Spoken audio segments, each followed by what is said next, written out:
D'abord, une bonne nouvelle pour l'économie française. La croissance dopée par le retour des touristes étrangers. L'hôtellerie-restauration fait le plein avec l'explosion des réservations. Après 2 années évidemment particulièrement difficiles, le secteur revit. Geoffroy Branger, vous l'avez constaté à l'hôtel Inwood Derby Alma, c'est tout près de la Tour Eiffel.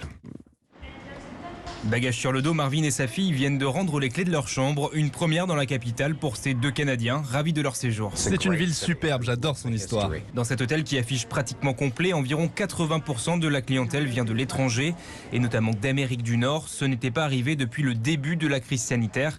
Mais c'est un retour qui n'est pas le même selon les pays. Valentin Porotte, directeur de l'hébergement et des réservations du groupe Inwood. On a vu un grand retour de la clientèle internationale. En revanche, on a certaines nationalités qui ne sont pas encore revenues, notamment en Chine. La Russie actuellement également est plutôt absente. Et ce retour des touristes étrangers, bien qu'un peu différent, était nécessaire pour les finances de l'établissement qui a dû augmenter ses tarifs de 15 à 20% à cause de l'inflation. Il y a une augmentation qui a été effectuée qui suit le marché global et c'est vrai que l'ensemble du tout Paris a augmenté ses prix. C'est une clientèle qui a potentiellement un plus gros pouvoir d'achat, qui va dépenser plus que la clientèle française. Donc d'un point de vue purement économique, c'est relativement intéressant. Des touristes essentiels pour relancer l'activité de la capitale après 2 années compliquées.